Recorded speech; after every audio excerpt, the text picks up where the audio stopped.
돌아가시는 분이 계속 늘어나고 있다. 자, 이거는 1인 가구가 늘어나고 있기 때문에 똑같이 평행해서 늘어나고 있는 거예요. 자, 그분들이 가장 많이 돌아가시는 곳은 주택, 그리고 원룸과 아파트를 이어서 원룸과 아파트에서 이제 돌아가시고 있다라는 거죠.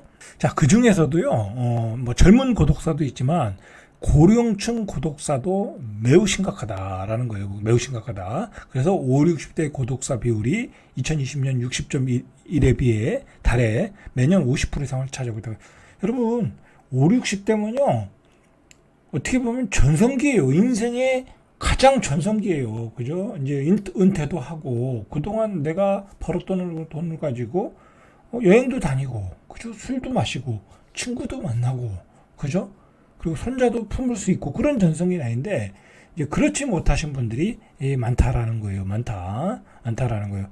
자, 이거 굉장히 중요한 문제예요. 그죠? 남의 일이 아니다라는 거예요. 왜 그런지는 우리가 뒤에서 보면 알아요. 자, 이런 분들의 특징은 이웃 간의 단절, 그리고 친인척 간의 단절, 지인 고류 간의 단절.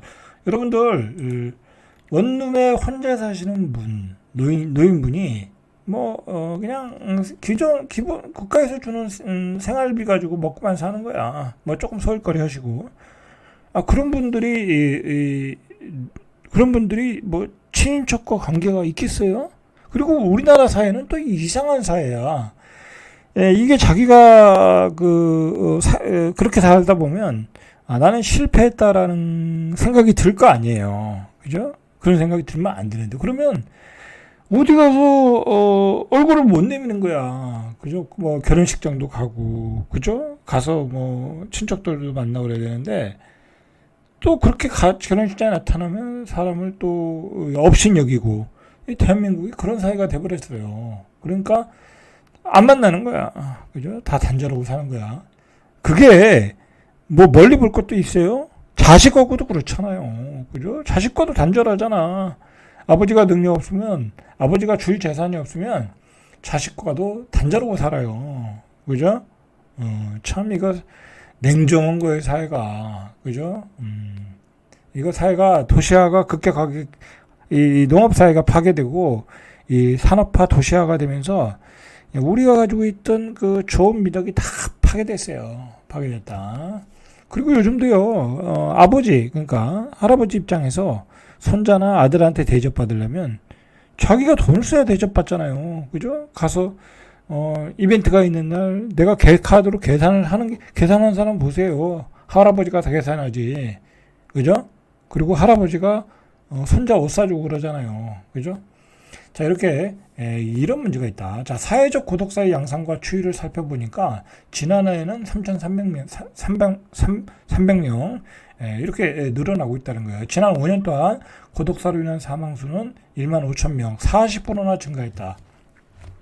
자, 고독사는 더 이상 독거노인의 전유물이 아니라 중장년층, 청년층까지 확대되고 있다. 여러분들 나중에 이 청년층의 문제도 우리가 좀 봐야 되는 게 이 청년층의 고독사는 가난과 직결되고 있는 거예요. 그죠? 청년층에 가난하니까 사회적으로 활동할 수 있는 무대가 없어지는 거야. 교육 관계도 없어지고. 이건 뭐 참 문제예요. 그죠? 뭔가 문제가 있는 것 같아. 아니, 가난하다고 사회적 교류가 끊어진다는 게 말이 됩니까? 그죠? 말이 안 되는 거예요. 왜냐면, 그건 뭐냐면 그 사람이, 다른 쪽의 어떤 다양한 취미 생활을 못해서 그런 거야. 아니, 가난하다고 자기가 하고 싶은 거 못해요? 여러 가지 취미 생활이라는 게 있잖아요. 클럽 활동이라는 게 있잖아요. 뭐 스포츠라, 아니 야구를 좋아하면 야구를 하는 거고, 농구를 좋아하면 농구를 하는 거고, 뭐 시를 좋아하면 시를 쓰는 클럽에 들어가서 활동하면 되는 건데, 그건 가난하고는 상관이 없는 거잖아요. 그죠? 근데 그게 전반적으로 그게 사회를 억누르고 있다라는 게 문제이고, 그게 청년 자살하고 연결이 되는 거예요, 여러분들. 여러분들 가끔 우리가 펜션에서 청년 몇 명이 자살했다 그런 뉴스를 보잖아요. 황당한 얘기죠, 그죠? 그 배경에는 그런 게 있는 거예요. 사회적으로 이 뭐랄까요, 아주 경쟁사에서 적응을 못 해가지고, 그죠? 밀려난 거죠. 밀려났다고 스스로 생각을 하는 거죠. 사실 다른 대안이 많은데, 그죠? 오직 기준이 그렇게 되니까 그 친구들이 견디지는 못하고 자살을 하는 거예요, 이게. 그죠? 자. 어쨌든 이런 자살의 원인에는 빈곤과 건강이 문제다. 이 최혜지 서울여대 사회복지학과 교수가 이야기하고 있어요. 빈곤과 건강. 이 두 가지가 찾아오면요. 60대 이후에 자살할 확률이 많다. 빈곤하면 당연히 혼자 살 것이고, 그래도 둘이 살면 괜찮아요. 부인이 있으면. 그리고 빈곤하니까 건강 케어도 안 되고. 여러분들, 나이 60대면요. 이제 저도 이제 막 50대 이후부터 건강에 엄청나게 투자를 하고 있는데, 투자한다는 게 병원 가서 자주 진료를 받는 거예요. 그죠? 저는 뭐 그거에 돈 아끼는 사람이 아니에요. 그죠? 뭐 다른 데 쓸 데도 없고, 그러다 보니까 조금씩 건강을 챙기게 된단 말이에요. 그런데 이 경제적으로 어려우신 분들은 가장 뭐랄까, 그 점검을 많이 하고 진단을 많이 받아야 될 나이에 그냥 무시하고 가는 거야. 그럼 어떻게 되세요? 60대, 70대에 그냥 에이징 커브가 되는 거예요. 자, 그러면서 나는 이 사회에서 필요 없는 존재라는 의문이 들면서 자살을 한다. 자, 여러분들 지금까지 얘기를 들으면 뭐 나는 경제적으로도 풍요로워. 내 자식들 뭐 나한테 다 잘해. 예? 나하고는 상관없는 얘기야. 그렇게 얘기를 할 수가 있겠죠? 남의 얘기다 그렇게 생각이 되죠? 절대로 안 그렇다는 걸 제가 지금부터 얘기해 드릴게요. 절대로. 자, 여러분들 고독사는요 보편화된 문제예요. 그리고 고독사는요 그 첫 번째 원인은 단절이잖아요. 자식들과의 단절이잖아요. 그럼 자식들의 단절은 뭐로 일어나겠습니까? 자식들의 무관심이에요. 제 주변에 저희 누나도 있고 그리고 제 동료들도 있고 오면 다 저보다 다 효자예요. 저는 그렇게 효자 아니에요. 저보다 다 효자인데도 부모가 한 90이 넘어서 또는 한 80 몇 살에 거동도 불편해. 85살에 혼자야. 이제 아버님이나 어머님이 돌아가셨으니까. 그런데 자식은 효자예요. 그런데 그러면 자기 집이 자기가 이제 자기 와이프하고 둘이 살 거 아니에요. 그 나이 되면 그 자식들도 이제 60이 넘었으니까. 그죠? 어떤 경우는 65세, 70까지도 되니까. 그러면은 자기가 모시고 살면 되잖아요. 그죠? 아니면 자기 아파트에 모셔다 놓고 계속 아침 저녁으로 드나들면 되잖아요. 반찬 갖다 드리고. 그런데 그러지 않더라는 거예요. 효자들도. 왜? 와이프의 눈치를 봐야 되니까. 와이프도 힘들잖아요. 와이프도 60이 넘었는데 이제 갤갤거릴 때니까 이제 눈치를 보는 거예요. 그게 뭐예요? 그리고 그게 뭐냐면 결국은 그게 무관심이에요. 그죠? 눈치고 무관심이야. 여러분들 그렇게 해서 어머니가 저기 시골에 혼자 사셔. 요즘 시골에 홍수재해도 많이 나는데, 그 사고가 안 나면 다행이지. 근데 어느 날 어머니가 갑자기 심장마비로 쓰러져 돌아가셔. 아니면 어느 날 어머니가 고관절이 부러져서 다쳐서 어떻게 돌아가셔. 그러다 돌아가시는 경우가 있잖아요. 그런 경우가 많다는 거죠.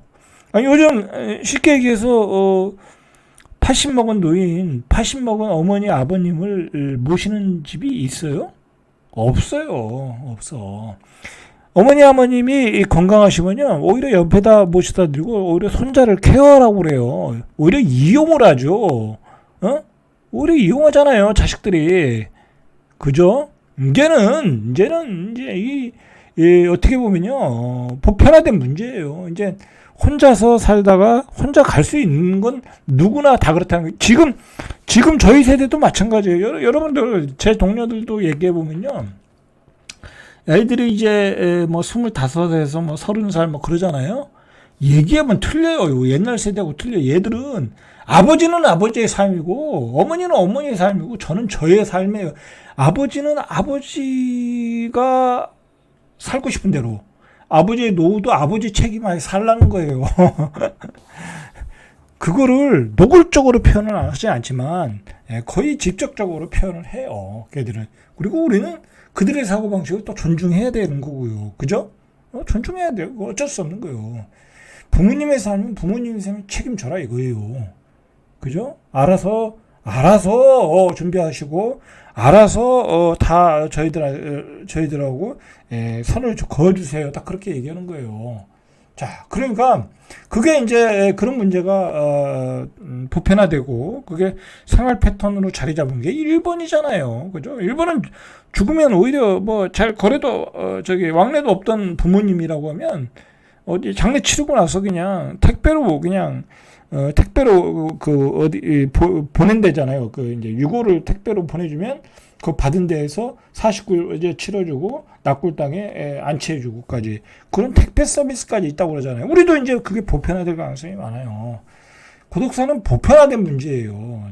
경제적인 어려움을 가진 사람, 우울한 굉장히 고독한 사람들이 고독사를 갖는 문제가 아니다라는 거죠. 그리고 여러분들 생각을 해보세요. 내가 요즘은 자식과 같이 못 살잖아요. 그죠? 나는 대전에 살고, 나는 세종에 살고, 자식은 서울 가서 직장 잡아야 될 거 아니에요. 그럼 벌써 그때부터 이미 떨어지는 거예요. 그러다가 걔들은 시집 장가 가고, 그래서 1년에 한 2번, 3번 보는 거잖아요. 그죠? 이제 남남이 되는 거예요. 그런 관점으로 여러분들이, 저는 제가 얘기하고 싶은 건 뭐냐면, 고독사는 보편화된 문제고, 우리가 준비를 해야 된다. 그죠? 그런 거에 대해서 고독사가 안 되게끔, 그죠? 안 되게끔 어떤 다양한 삶을 살 수 있도록, 그죠? 그리고 다양한 취미 생활, 그리고 다양한 인간관계, 그죠? 그런 것들을 여러분들이 만들어 나가야 되고, 그 다음에 제일 중요한 건 건강이다. 건강. 그리고 두 번째로, 노후에도 계속할 수 있는 일자리다라는 거예요. 그죠?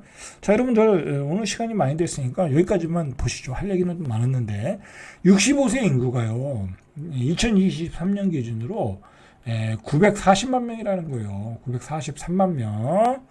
자, 우리가 500만 명이니까 65세 인구가 5분의 1이에요. 5분의 1. 그죠? 5분의 1. 자, 그 중에 65세 1인 가구수가 199만 명. 그죠? 가구수, 이 199만 명이라는 얘기죠. 그러니까 거의 200만 명이에요. 그죠? 200만 명이 이 고독사의 위험에 노출되어 있다라는 거예요. 그죠? 이게 계속해서 늘어나죠. 그죠? 2017년에 130만 명. 그러니까 이렇게 되면 300만 명이 금방 되는 거예요. 그죠? 자, 오늘은 여기까지 이상 절대값TV의 명품 PD 한 PD였습니다.